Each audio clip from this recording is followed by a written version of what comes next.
બહેનોનો અવાજ એકદમ પાવરફુલ થઈ ગયો છે એટલું સમજી લે. એટલે સશક્તિકરણની વાત હવે ભૂલી જજો બધા. સશક્ત થઈ ગયા છે, થઈ ગયા છે. તમારા વતી હું બોલું છું. હા તો આમ જો હવે હા કેવી ધીમે રહીને પાડે છે એટલે આ બોલેલું ખોટું પડી જાય ને મારું તો. એમ જરા જોરથી હા પાડો કે આ સશક્ત થઈ ગયા છે એમ. હા કે ભૂખ લાગી છે હજુ.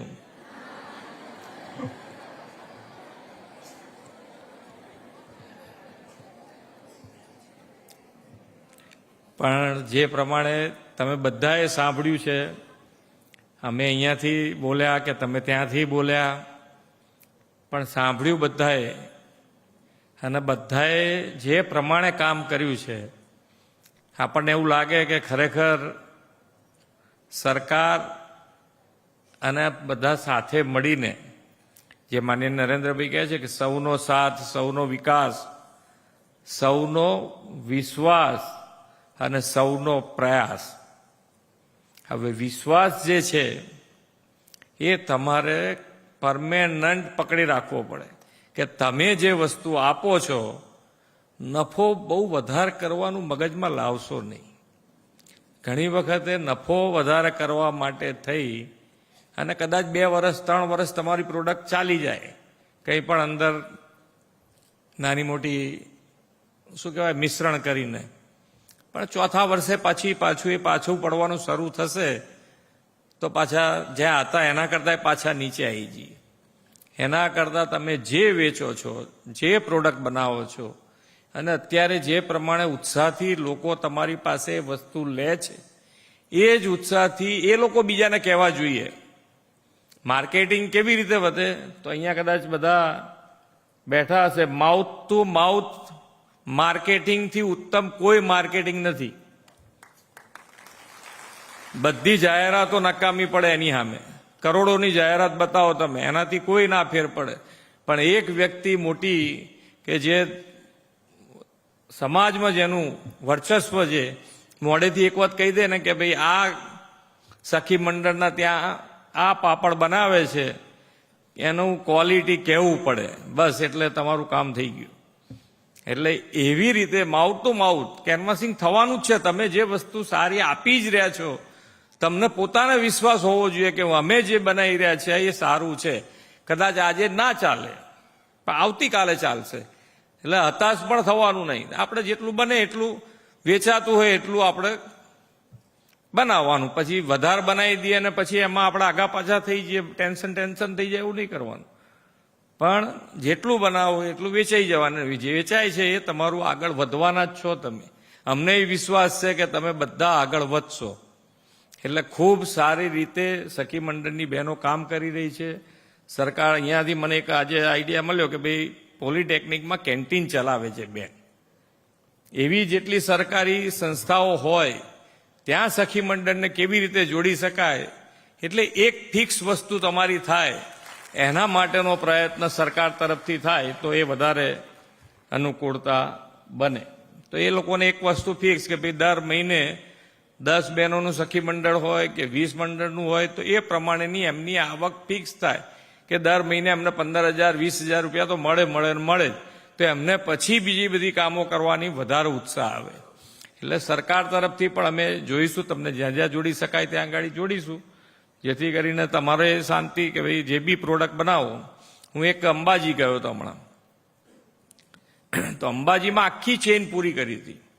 જેમ અહીંયાથી હમણાં જે એમઓયુ થયું છે તો એ આખી ચેઇન કેવી રીતે? તો કે ભાઈ જે બહેનોને શીખવાડવાનું, એ અગરબત્તી બનાવતા શીખવાડે, અગરબત્તી બનાવ્યા પછી અગરબત્તી વેચવાની, તો એ આખું અંબાજી મંદિરમાં જ જતી રહે એમની અગરબત્તી. એટલે આખી ચેન પૂરી થઈ જાય. તમે જેટલી બનાવવાની હોય એટલી બનાવ્યા કરો અને એ વેચાતી જાય. અને શીખવાડવાનું પણ ત્યાં આગળ થઈ જાય. એટલે આખી ચેન એ લોકોએ તૈયાર કરી હતી.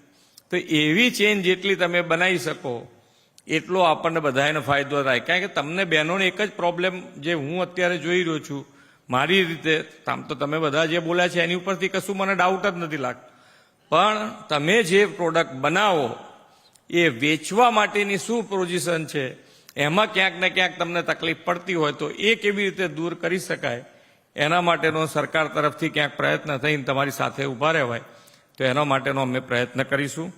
આજે Gujarat livelihood promotion company limited દ્વારા આયોજિત 28,000થી વધુ સ્વસહાય જૂથની 2,80,000થી વધુ મહિલાઓને રૂપિયા 350 કરોડની સહાય તેમજ સખી સંવાદ કાર્યક્રમમાં આપણી સૌની સાથે મંચ ઉપર ઉપસ્થિત મારા સાથી મંત્રી શ્રી રાઘવજીભાઈ પટેલ, શ્રી કુંવરજીભાઈ હળપતિ, જિલ્લા પંચાયતના પ્રમુખ શ્રીમતી શિલ્પાબેન પટેલ, મેયર શ્રીમતી મીરાબેન પટેલ, ધારાસભ્ય શ્રી જે.એસ. પટેલ, શ્રીમતી રીટાબેન પટેલ, મુખ્ય સચિવ શ્રી રાજકુમારજી, સચિવ શ્રી મનીષા ચંદ્રા, ગ્રામ વિકાસ commissioner Shri Sujal Mitatra, MD GLPC Shri Manish Bansalji, ઉપસ્થિત અધિકારીગણ, સમગ્ર રાજ્યભરમાંથી પધારેલ સખી મંડળના સૌ બહેનો, પ્રેસ મીડિયાના મિત્રો, સૌને મારા નમસ્કાર. વિશ્વ નેતા અને યશસ્વી વડાપ્રધાન શ્રી નરેન્દ્રભાઈ મોદીની વિઝનરી લીડરશીપમાં દેશની મહિલાઓને સશક્ત બનાવવા માટે મહિલાઓને આર્થિક ભાગીદારી વધારવાનું આગવું આયોજન થયું છે. સરકારના દરેક નિર્ણય અને દરેક યોજનાઓમાં આ મહિલાઓની આર્થિક ભાગીદારી કેવી રીતે વધે તે બાબતમાં તેમણે ધ્યાન રાખી છે. વડાપ્રધાન શ્રી નરેન્દ્રભાઈ મોદી સતત ત્રીજી વખત દેશનું સેવા દાયિત્વ સંભાળીને ઇતિહાસ રચ્યો છે. વડાપ્રધાનશ્રીએ જ્ઞાન શક્તિ એટલે કે ગરીબ, યુવા, અન્નદાતા એટલે કે કિસાન અને નારી શક્તિના 4 સ્તંભ પર દેશના વિકાસને આગળ વધારવાનો ત્રીજી ટર્મનો નિર્ધાર કર્યો છે. કોઈ પણ દેશ હોય, કોઈ પણ સમાજ હોય, તે નારી શક્તિનું ગૌરવ વધારીને અને તેમના માટે નવી તકો ઊભી કરીને જ આગળ વધી શકે. જો આપણી માતાઓ બહેનો થોડી પણ તક મળે તો તેઓ પોતે જ લોકોનો સહારો બની જાય છે, ઘર પરિવારને આર્થિક આધાર પણ બની રહે છે અને સ્વાવલંબી બને છે. આદરણીય વડાપ્રધાનશ્રીના નેતૃત્વમાં મહિલાના અર્થતંત્રમાં યોગદાનને વેગ મળે તેવું વુમન લેડ ડેવલપમેન્ટને પ્રોત્સાહન આપતું ભારત સરકારનું બજેટ તાજેતરમાં પ્રસ્તુત થયું છે. આ વર્ષના બજેટમાં મહિલાઓ અને દીકરીઓ માટે રૂપિયા 3 લાખ કરોડની વિવિધ યોજનાઓ કરી છે. મહિલાઓની કુશળતાને સુનિયોજિત વેગ મળે અને મહિલાઓ આત્મનિર્ભર બને તે માટે ગુજરાતમાં આદરણીય નરેન્દ્રભાઈએ અનેકવિધ પહેલ શરૂ કરાવેલી. ગુજરાતની નારી શક્તિના આ પહેલોના પરિણામે જ માનભેર જીવવામાં અને આર્થિક રીતે આત્મનિર્ભર બનવામાં મદદ મળી છે. આવી આત્મનિર્ભર બહેનો સ્વસહાય જૂથો સાથે સફળતાની વાતો શેર કરવાનો આજનો આ સખી સંવાદ કાર્યક્રમ છે.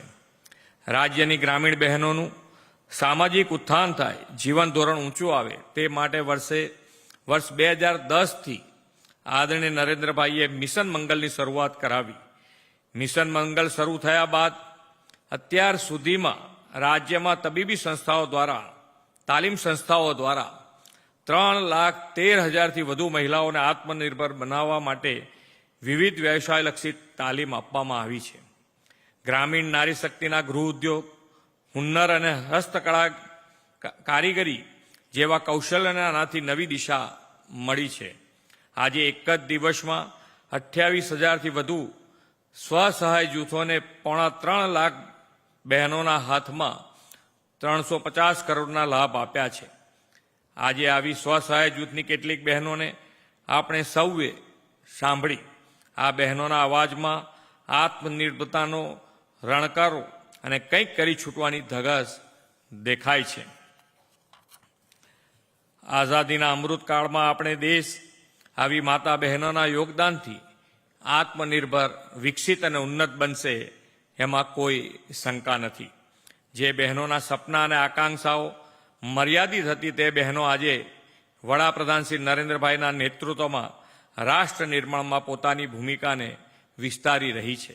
વડાપ્રધાનશ્રીએ ગ્રામીણ મહિલાઓને ડ્રોન તાલીમ આપીને ડ્રોન દીદી તરીકે સશક્ત કરવાનો નિર્ધાર કર્યો છે. રાજ્યમાં 58 બહેનો ડ્રોન દીદીની તાલીમ આપવામાં આવી છે અને આવનાર દિવસોમાં વધુ મહિલાઓને તાલીમ અપાશે. નમો ડ્રોન દીદી યોજના દ્વારા પાયલોટ બનનારી બહેનો માટે ભવિષ્યમાં અસંખ્ય સંભાવનાઓના દ્વાર ખુલ્યા છે. બનાસકાંઠાના તો એક દીકરી 6 મહિનામાં ડ્રોનથી દવા છાંટીને 1 લાખથી વધારે રૂપિયાની કમાણી કરી છે. આદરણીય નરેન્દ્રભાઈ દેશની નારી શક્તિને આર્થિક રીતે પગભર કરીને લખપતિ દીદી તરીકે સન્માનિત કરવાના અનેક અવસરો ઊભા કર્યા છે. તેમના નેતૃત્વમાં દેશમાં 1 કરોડથી વધુ મહિલાઓ વિવિધ યોજનાના પરિણામે લખપતિ દીદી બની છે. ગુજરાતે 7.5 લાખ બહેનોને લખપતિ બનાવવાનો સંકલ્પ કર્યો છે. રાજ્ય સરકાર બહેનો માટે કેટરિંગ, કેન્ટીન, પ્રાકૃતિક ખેતી સાથે જોડાણ સહિતના અનેક પ્રયાસો કરી રહી છે. નવી ખરીદ નીતિ અંતર્ગત જેમ પોર્ટલ પર ઓનલાઈન ખરીદીમાં મહિલા ઉદ્યોગ સાહસિકોની માલિકીના ઉત્પાદનોની ખરીદીને પ્રોત્સાહન કરવાની જોગવાઈ કરી છે. આદરણીય વડાપ્રધાન શ્રી નરેન્દ્રભાઈ મોદીના નેતૃત્વમાં છેલ્લા 10 વર્ષમાં નારી શક્તિનું ગૌરવ વધારીને તેમને આગળ વધારવા માટે અનેક અવસરો પૂરા પાડ્યા છે. આજે પંચાયત ભવનથી લઈને રાષ્ટ્રપતિ ભવન સુધી નારી શક્તિનો પરચમ લહેરાઈ રહ્યો છે. વિજ્ઞાન અને ટેકનોલોજીનું ક્ષેત્ર હોય, યુદ્ધનું મેદાન હોય કે રમતગમતનું મેદાન, આપણી બહેન દીકરીઓ આત્મવિશ્વાસ સાથે આગળ વધી રહી છે. હાલ ચાલી રહેલા ઓલિમ્પિક 2024માં પણ દેશની મનુ ભાકર જેવી દીકરીઓ સિદ્ધિના સોપાન સર કરી રહી છે.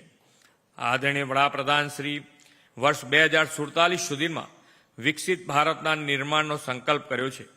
વિકસિત ગુજરાતથી વિકસિત ભારતના નિર્માણમાં આપ સૌ ગ્રામીણ નારી શક્તિનું યોગદાન અમૂલ્ય બની રહેશે તેવા વિશ્વાસ સાથે વિરમું છું. ભારત માતા કી જય. વંદે માતરમ. જય જય ગરવી ગુજરાત.